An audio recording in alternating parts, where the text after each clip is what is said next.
Comer. Desde el principio de los tiempos, una de las ocupaciones fundamentales de la humanidad. La alimentación es esencial y nuestra vida gira en torno a ella. Incluso hemos elevado la preparación de la comida a arte culinario. Pero, ¿la comida no es mucho más que ingerir nutrientes o disfrutar? ¿Es posible que haya jugado un papel decisivo en la evolución del ser humano? Todavía estoy masticando. ¿Qué fuentes de alimentos tenían el Homo erectus, los neandertales y el Homo sapiens antes de la aparición de la agricultura? Aquí hacían fuego. Del Paleolítico apenas quedan representaciones de escenas relacionadas con la alimentación humana. Sin embargo, nuevas excavaciones arqueológicas y avances tecnológicos en el análisis de fósiles han permitido obtener conocimientos nuevos sobre los hábitos alimenticios de nuestros ancestros. ¿Cómo se alimentaban los cazadores y recolectores? ¿De qué estaba compuesta su comida? ¿Y cómo la preparaban? Está bueno. Las respuestas son sorprendentes.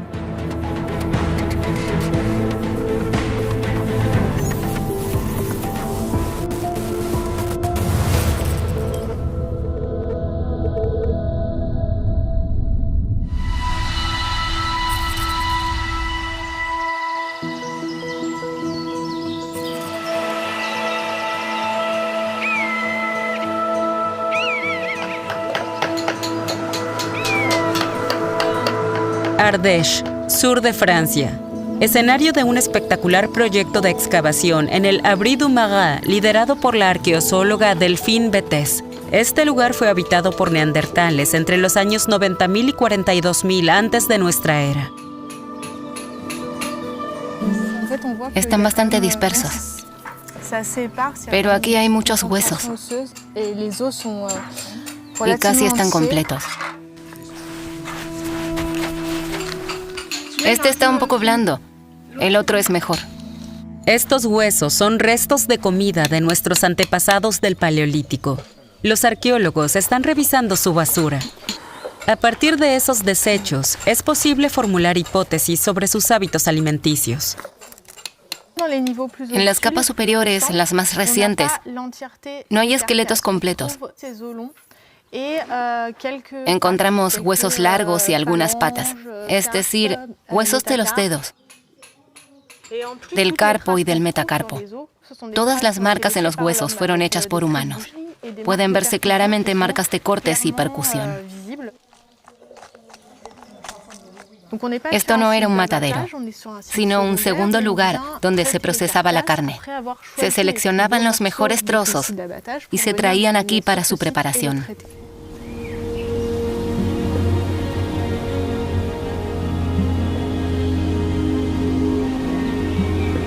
Las sociedades cazadoras y recolectoras del Paleolítico eran nómadas. Se desplazaban según las estaciones y los recursos disponibles.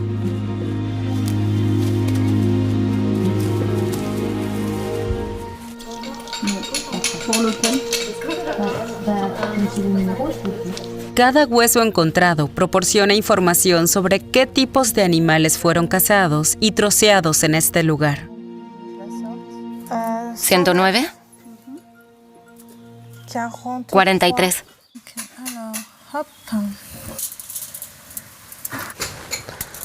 Bien, ¿vamos? Esta mandíbula es muy interesante. Es de un reno, la especie más cazada aquí. Hemos encontrado la parte con los molares. Los dientes nos ayudan a determinar la edad, ya que la erupción dental, especialmente de los molares segundo y tercero, nos da importantes pistas. El análisis de los restos de alimentos permite identificar las especies de animales cazados y su edad. Esta minuciosa búsqueda de pistas permite formular hipótesis sobre el comportamiento y las preferencias alimentarias en el Paleolítico.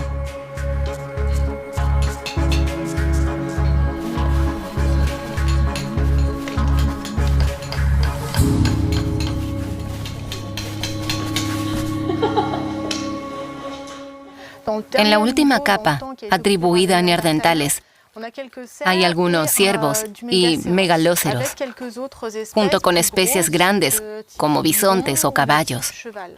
Sin embargo, principalmente se cazaban y consumían renos.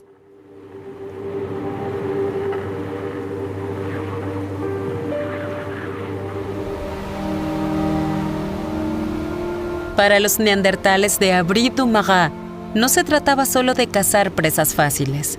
Buscaban sobre todo fuentes de nutrientes de alta calidad, aunque fueran más difíciles de cazar. Estos grupos seleccionaban sus presas con cuidado y además llevaban a cabo un procesamiento metódico de la carne.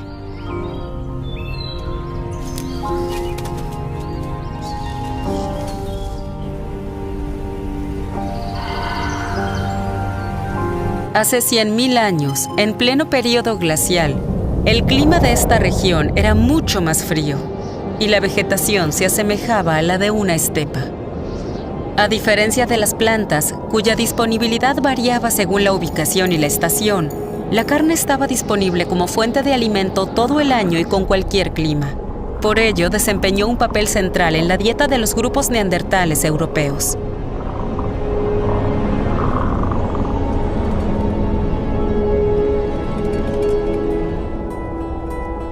Sin embargo, la calidad de los nutrientes no depende únicamente de lo que se come. En el caso de la carne, el método de preparación juega un papel esencial.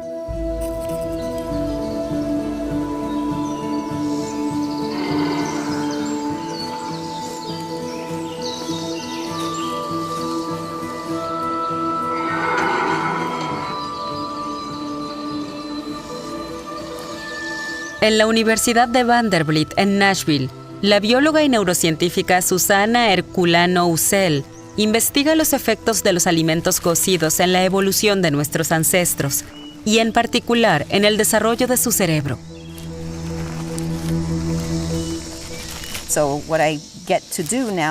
Voy a intentar comer esto, tal como lo hacían nuestros antepasados. Y ya estoy haciendo trampa, porque alguien cortó este hermoso y grueso trozo para mí. Ni siquiera sé si mis dientes podrán.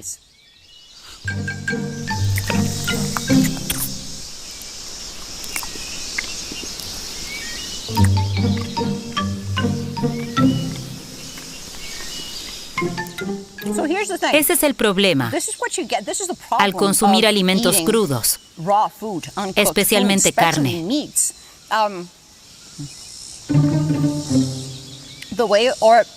Nuestro cerebro funciona de manera que no podemos tragar la comida hasta que no la hayamos triturado completamente en una masa húmeda. Por lo tanto, requiere mucho tiempo de masticación hasta que esté lista para ser ingerida. Lo siguiente es que esos pedazos llegarán a mi estómago, y dado que los comí crudos, no están completamente convertidos en una papilla. Así que cuando lleguen a mi estómago, solo estará expuesta a las enzimas digestivas la superficie de los pequeños trozos de carne. Y solo esa superficie, la parte digerida, se transformará en algo que el cuerpo pueda asimilar como energía y nutrientes. El resto será excretado tal como entró, sin digerir, y por lo tanto desaprovechado. Todavía estoy masticando. Realmente cuesta mucho tiempo y esfuerzo obtener solo un poco de energía de la superficie de los trozos de carne. No puedo tragarlo.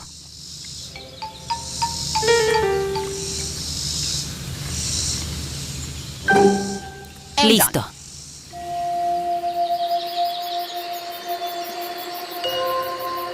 Si consumiéramos alimentos crudos, como todas las demás especies animales, tendríamos que dedicar casi 9 horas y media al día a recolectar y comer.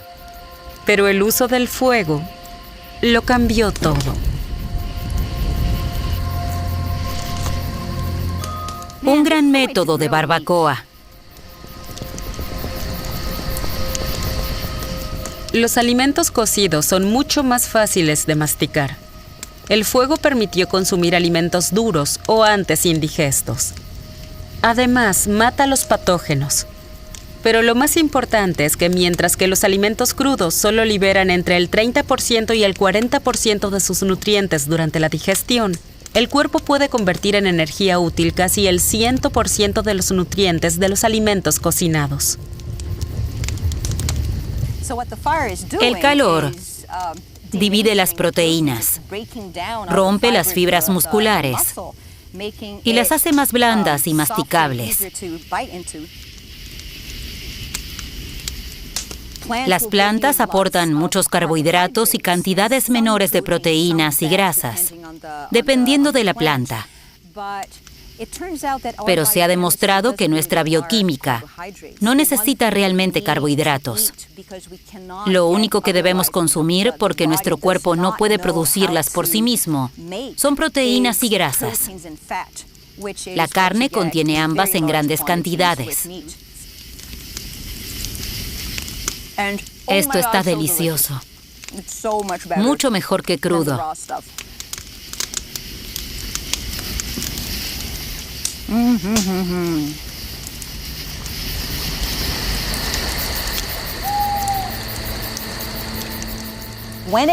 El momento exacto en que nuestros antepasados comenzaron a modificar sus alimentos mediante el calor sigue siendo objeto de debate.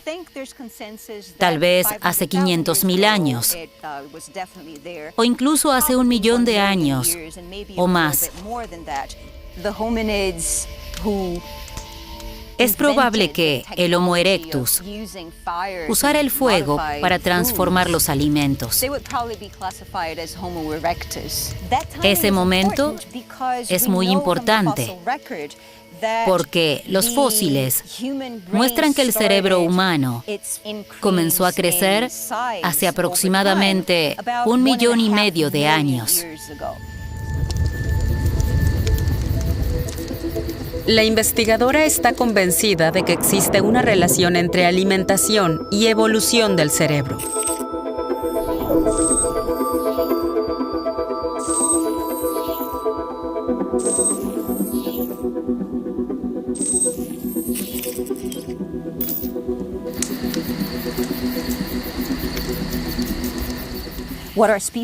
Lo que nuestra especie ganó con la cocina, no solo con el fuego, sino también antes, usando herramientas para procesar los alimentos, fue la capacidad de desarrollar más neuronas y con ello mayores habilidades cognitivas. El número de neuronas en el cerebro humano se ha triplicado en los últimos 1,5 millones de años.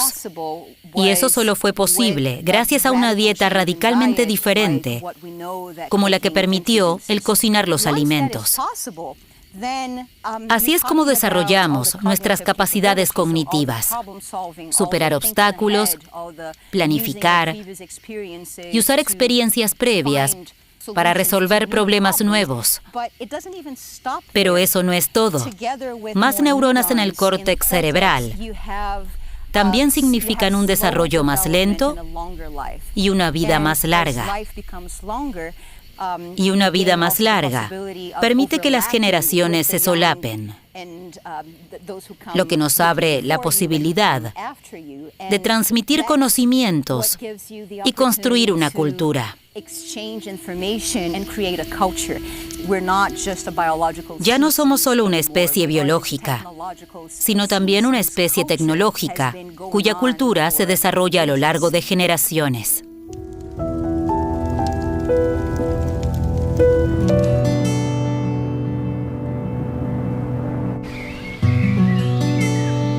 Si cada grupo tenía sus propias tradiciones para desollar y procesar carne, ¿por qué no habría de ser lo mismo para otros alimentos?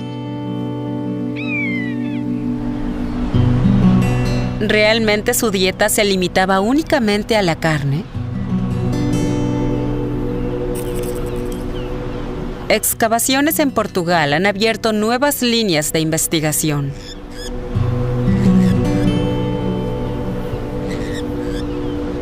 Estas investigaciones están dirigidas por el arqueólogo y paleoantropólogo João Silao y la arqueobotánica Ernestina Bardal García.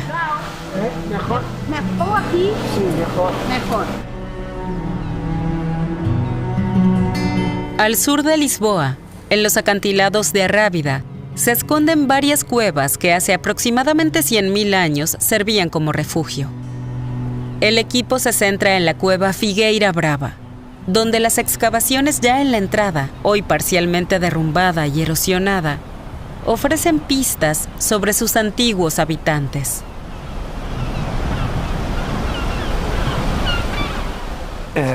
Aquí encontramos un primer nivel de ocupación con una gran cantidad de moluscos.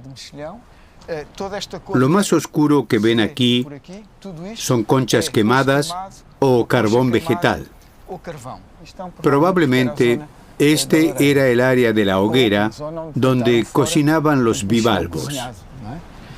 Por un lado, los hervidos, los crudos por el otro.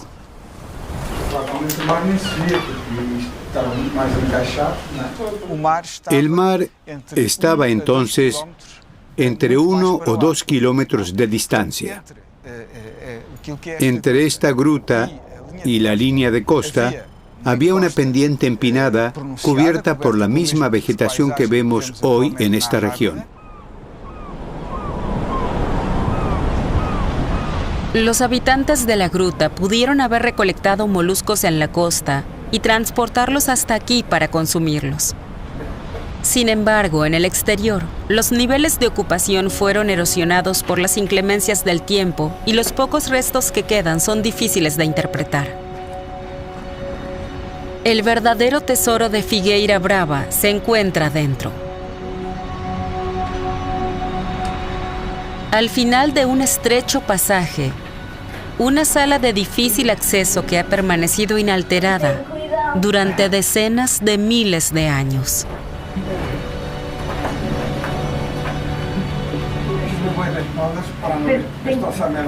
Sí, ten cuidado ahí en la costa. Esta cavidad fue habitada y luego se llenó de sedimentos, por lo que nadie ha estado aquí en los últimos 80.000 años. Lo impresionante es la gran densidad de restos alimenticios que hemos encontrado aquí.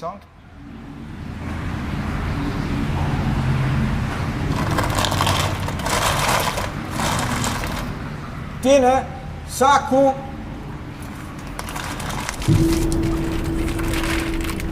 En la excavación de esta sala se han encontrado restos de alimentos, incluidos huesos de ciervos y caballos. Pero no solo eso. También se han hallado desechos de alimentos como frutos de mar.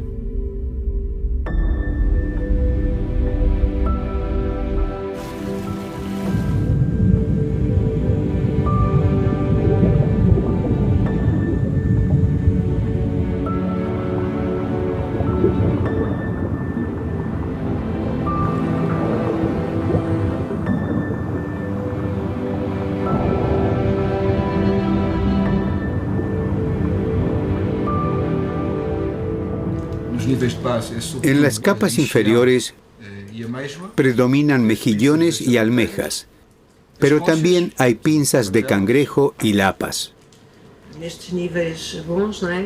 En la segunda capa hay principalmente tiburones y anguilas.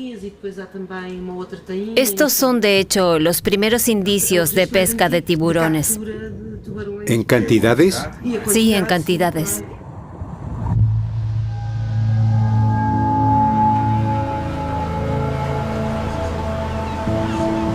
Los neandertales que vivían aquí parecían alimentarse en más del 50% de productos del mar. Pescaban peces y recolectaban moluscos. Los hallazgos de Figueira Brava son uno de los pocos indicios concretos de una dieta completamente diferente a la de los habitantes de Abri du Marat o la cueva de Saint-Marcel. La arqueobotánica Ernestina Bardal también descubrió algo más. Investigó concentraciones extrañas de restos carbonizados encontrados en el suelo de la gruta. Los restos vegetales seguidas son degradados por bacterias, hongos, etc., pues gracias a la carbonización perduran durante milenios en los sedimentos arqueológicos. Estos restos muestran que los habitantes de Figueira Brava consumían grandes cantidades de piñones. Creo que hemos analizado del orden de 3.000 o 4.000.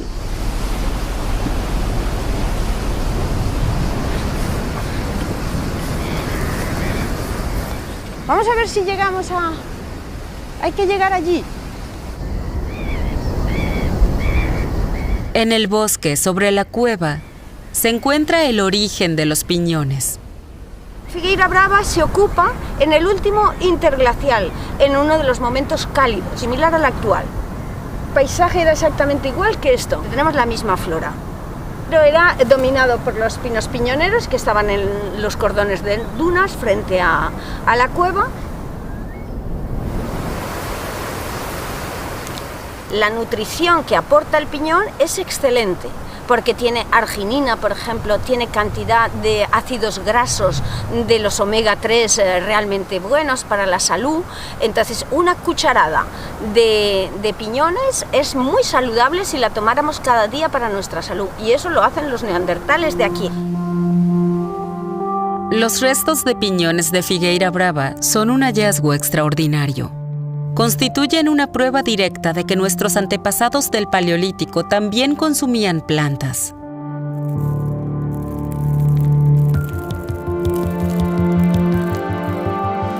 Sin embargo, las hipótesis sobre la proporción vegetal en su dieta van más allá.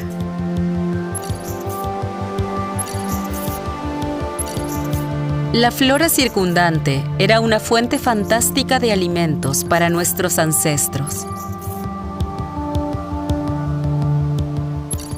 En este paisaje mediterráneo, veían principalmente una despensa.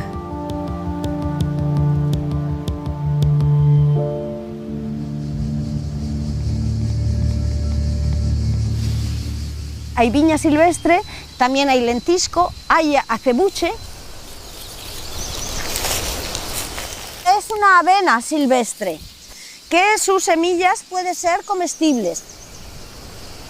Una cosa de las gramíneas es que crecen en colonias. Cuando encuentras una, es como un campo silvestre de cereal. Eso quiere decir que para recoger también es muy eficaz y muy fácil, porque solo tienes que venir y coger todas juntas.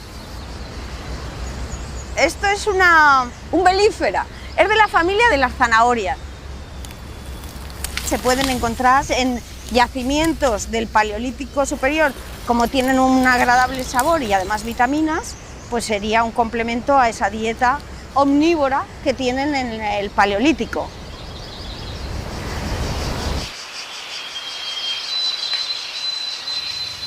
Los hallazgos de Figueira Brava aportan una nueva visión sobre la alimentación de nuestros antepasados en el Paleolítico. ¿Qué consumían exactamente?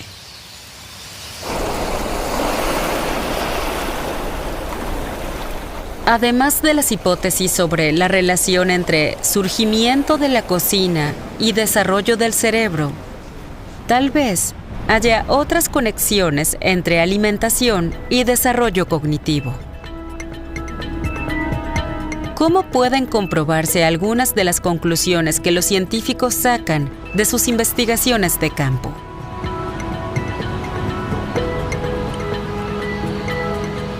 El método con el que Laura Weyrich ha sido pionera en la Universidad de Pensilvania podría ser un paso prometedor para responder estas preguntas.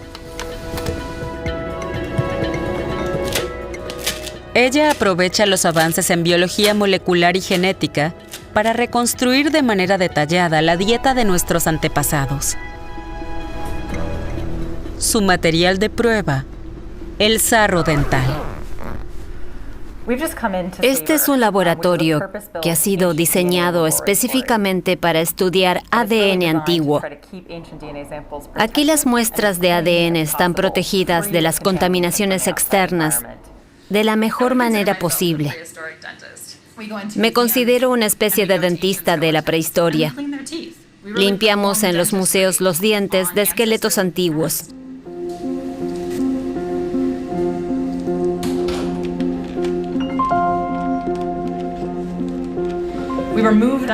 Aplicamos la odontología moderna a nuestros antepasados. Tomamos muestras de sarro dental para leer el ADN que contienen. ¿Ven esta sustancia negra o verde sobre la superficie del diente? Eso es el sarro o placa calcificada que buscamos. El sarro es un depósito similar al cemento. Los microorganismos y los restos de alimentos que tenemos en la boca se acumulan en esta capa de calcio. Lo extraemos y nos embarcamos en un viaje en el tiempo, analizando el ADN.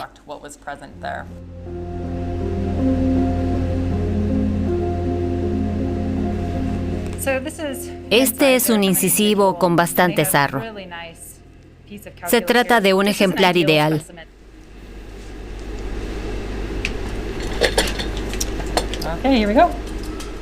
El sarro de nuestros antepasados contiene, por lo tanto, información detallada sobre su alimentación. Solo hay que descifrarla. Aquí es donde entran en juego los avances en genética. En el análisis de las muestras se extraen todas las huellas de ADN que contienen. Luego se comparan con el ADN que en los últimos 20 años se ha recogido y catalogado de la fauna y flora actuales.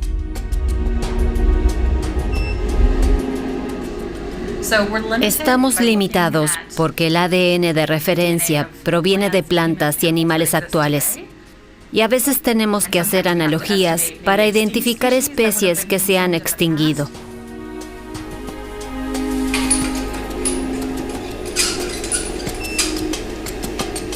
Se ha confirmado que los seres humanos comían mucha carne, tanto de animales grandes como rinocerontes lanudos, como de animales más pequeños, dependiendo lo que tuvieran disponible. También sabemos que solían recolectar hongos, frutos secos e incluso gramíneas silvestres.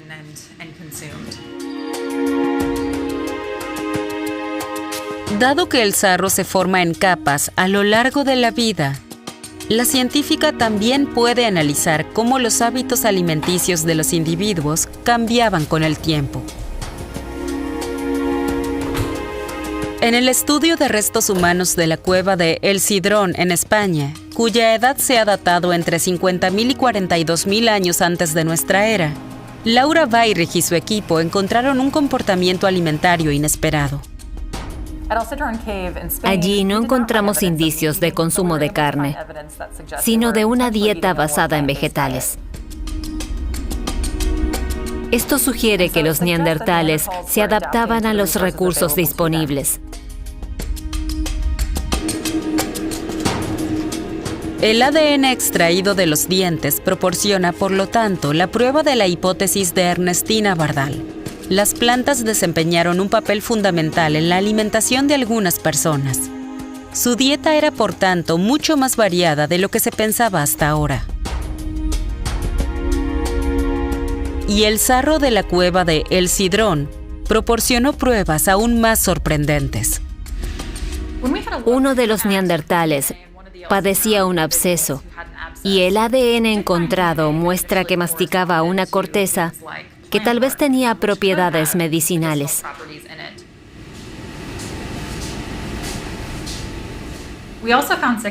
También encontramos trazas de hongos. Algunos de estos hongos se utilizan hoy en día como antibióticos. Son la base de los antibióticos modernos. Uno de estos hongos produce penicilina y podría haberse usado para tratar una infección bacteriana. Eso significa que los neandertales sabían cómo tratar infecciones en la boca o incluso dolores de estómago. Sugiere que tenían conocimientos sobre plantas medicinales y aprovechaban todos los recursos disponibles en su entorno. ¿Nuestros antepasados no solo comían para alimentarse, sino también para curarse? Laura Weyrich continuará investigando para respaldar esa tesis. Pero queda una gran incógnita. ¿Fue el sabor también un criterio en la elección de los alimentos? Los hallazgos en un yacimiento en Jordania ofrecen desde 2018 nuevas perspectivas al respecto.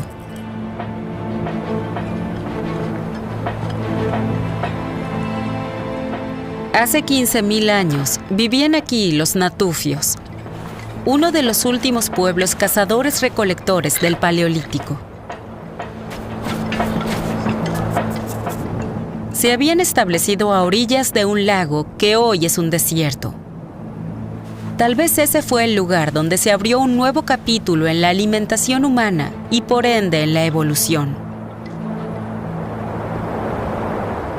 Alrededor de los fogones prehistóricos, la arqueobotánica Amaya Arranz Otaegui encontró restos carbonizados que la fascinaron de inmediato.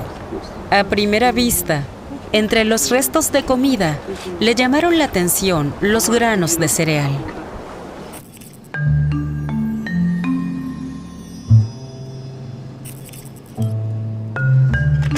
De regreso en la Universidad de Madrid, decidió examinar los restos carbonizados bajo un microscopio electrónico de barrido. El resultado fue sorprendente.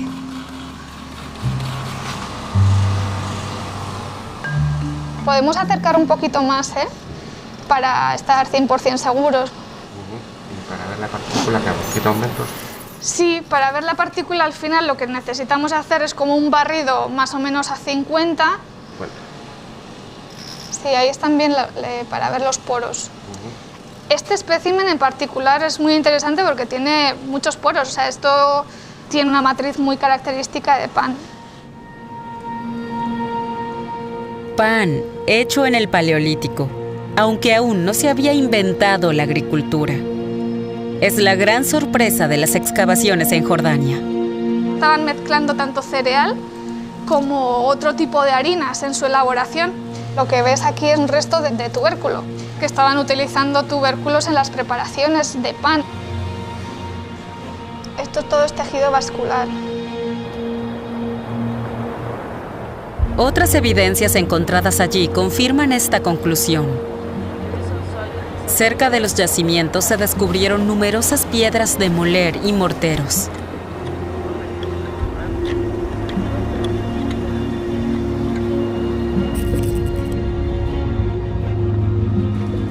En la Universidad de Copenhague, Tobias Richta, director de la excavación, está investigando estos hallazgos más a fondo.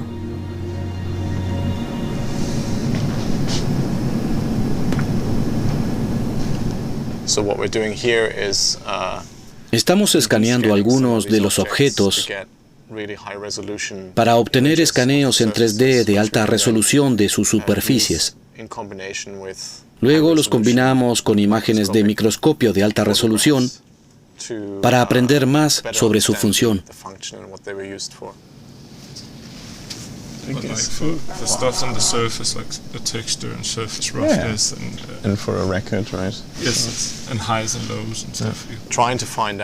Tratamos de entender cómo se usaron exactamente estas piedras. ¿Eran herramientas para moler o más bien para triturar? ¿Y cómo se usaban? Las pocas marcas de uso en la superficie muestran que fueron movidas de diferentes maneras, de adelante hacia atrás, en círculos o de manera aleatoria. Así que podemos decir con seguridad que se trataba de piedras de moler. También estamos analizando los restos en algunas de estas piedras. Confirman que las personas de aquella época recolectaban plantas, incluidos cereales.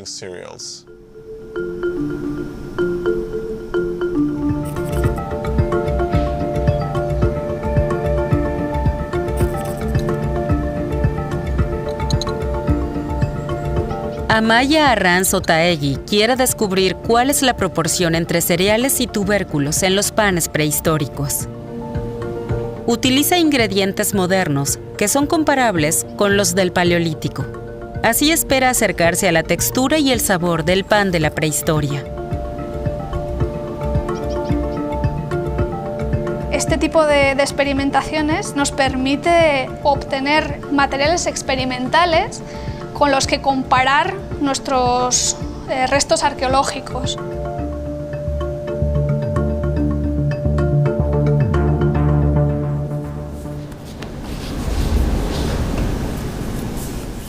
Tenemos dos tipos de harinas diferentes. Por una parte tenemos una harina de cereal molida a la piedra y tenemos la harina de chufa, que representa un poco estas harinas de tubérculo que se consumían hace miles de años. Entonces vamos a proceder a mezclarlas en diferentes proporciones para poder adquirir masas de pan con diferentes texturas y sabores. Y mezclarlo con agua, tal y como estoy haciendo yo.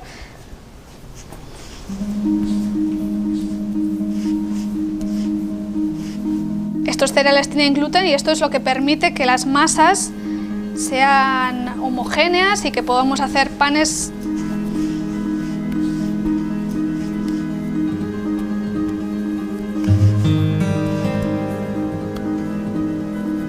podemos convertir en un pan plano, pues similar a los que podrían producir ellos hace unos 15.000 años, ¿no?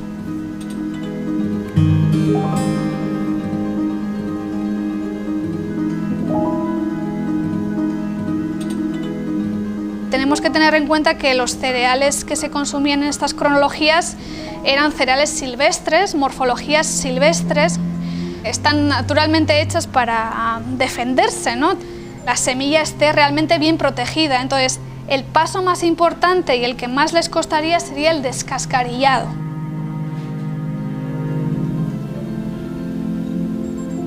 Estaban utilizando más de una planta de cereales y de tubérculos. Sí que no sabemos si esto responde a una razón de sabores o de preferencias culinarias. Moler los ingredientes con diversas técnicas, mezclarlos y luego cocinarlos. Todos estos son pasos que se ajustan a nuestra definición actual de cocinar u hornear. Pero, ¿qué utilidad tuvo dedicar tanta energía y tiempo a esto? ¿Cuál es el beneficio de estas complicadas preparaciones? Este tipo de comida es muy útil.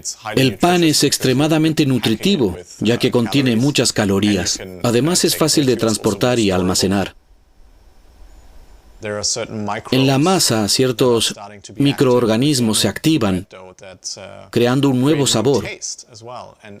Este sabor es delicioso, o se considera delicioso, y podría haber aumentado la demanda.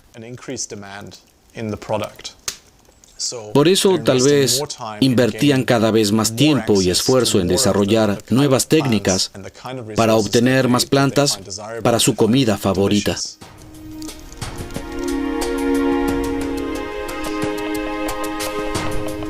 Basado en sus análisis, Tobías ha formulado una nueva hipótesis que intenta encontrar una explicación al origen de la agricultura. Hasta ahora se pensaba que el pan surgió solo con el inicio de la agricultura. Sin embargo, los hallazgos del yacimiento de Shubaika muestran que el producto ya existía antes de que sus ingredientes estuvieran disponibles en grandes cantidades.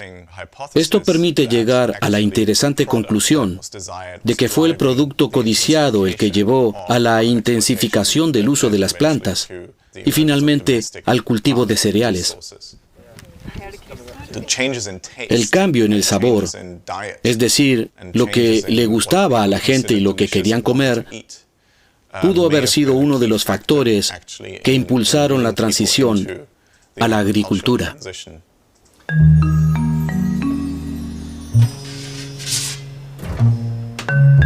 Como un pan de pan que tiene la masita un poco más gorda, entonces sí, un poco más, menos calor. Pero más tiempo. Sí.